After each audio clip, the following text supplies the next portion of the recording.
اعوذ باللہ من الشیطان الرجیم بسم اللہ الرحمن الرحیم۔ دیکھتی آنکھوں اور سنتے کانوں کو میرا سلام۔ میں ہوں نعیم نواز اور آپ دیکھ رہے ہیں NNC چینل۔ ہم آپ کو NNC چینل پہ خوش آمدید کہتے ہیں۔ مکہ اور مدینہ میں رمضان المبارک میں تراویح ادا کی جائیں گی۔ مسجد الحرام اور مسجد نبوی میں تراویح ادا کی جائیں گی، لیکن یہ تراویح جو ہے 10 رکعت پر مشتمل ہوں گی۔ اس سے پہلے کہ ہم آپ کو مزید تفصیل بتائیں، آپ سے گزارش ہے کہ ہمارے چینل کو لائک کیجئے، ہمارے چینل کو سبسکرائب کیجئے اور ساتھ لگی ہوئی بیل آئیکن پہ کلک کیجئے اور پھر آل کے اوپر کلک کیجئے تاکہ ہماری ہر نئی آنے والی ویڈیو سب سے پہلے آپ کو مل سکے۔ یہ ہم ہر ویڈیو میں اس لیے بتاتے ہیں تاکہ جو نیا آدمی ہے، جنہوں نے سبسکرائب کیا ہوا ہے ان کے لیے، تاکہ وہ ان کے لیے جنہوں نے سبسکرائب نہیں کیا ہوا تاکہ وہ ہمارے چینل کو سبسکرائب کر لیں۔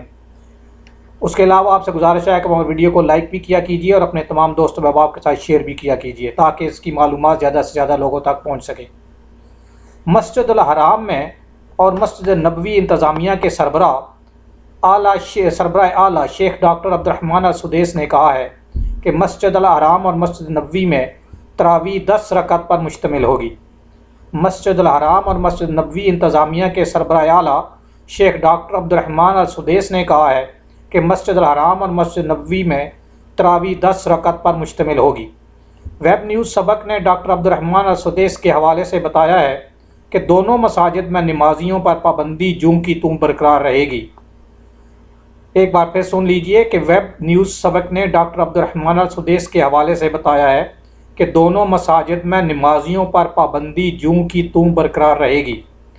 مسجد الحرام اور مسجد نبوی کی جنرل پریزیڈنسی کا یہ بھی کہنا ہے کہ احتیاطی اقدامات کے تحت اس سال رمضان کے دوران اعتکاف بھی نہیں ہوگا۔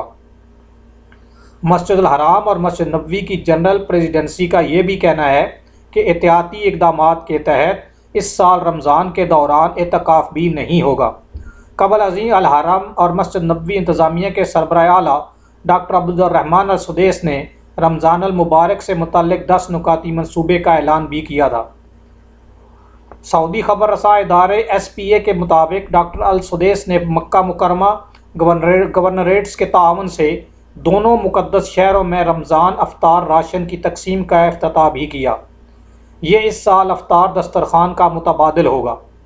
یاد رہے کہ کورونا کی وبا کی وجہ سے رمضان کے دوران مسجد الحرام مکہ مکرمہ اور مسجد نبوی مدینہ منورہ میں افطار دسترخوان پر پابندی ہے۔ اس کے بجائے مستحق افراد میں رمضان راشن کے تھیلے تقسیم کیے جا رہے ہیں۔ 10 نکاتی منصوبے کے تحت دنیا بھر میں مقدس مساجد کے محبین کو دینی اور علمی پیغامات پہنچائے جائیں گے۔ دینی وعظ اور علمی لیکچر آن لائن پیش کیے جائیں گے۔ مسجد الحرام اور مسجد نبوی کا پیغام دنیا بھر تک پہنچانے کے لیے ڈیجیٹل ٹیکنالوجی کا استعمال کیا جائے گا۔ سیٹلائٹ چینل اور سماجی رابطہ وسائل سے بھرپور فائدہ اٹھایا جائے گا۔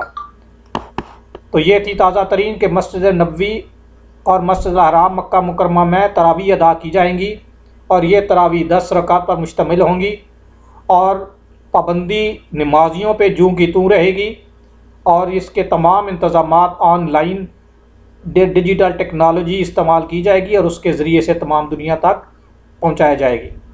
امید ہے کہ آپ کو ہماری یہ ویڈیو پسند آئے گی۔ پسند آنے کی صورت میں اپنے تمام دوست و احباب کے ساتھ شیئر کیجئے اور ہمارے چینل کو سبسکرائب کیجئے اور ساتھ میں لگی بیل آئیکن پہ کلک بھی کیجئے۔ آپ کے قیمتی وقت کا بہت بہت شکریہ۔ السلام علیکم ورحمۃ اللہ وبرکاتہ۔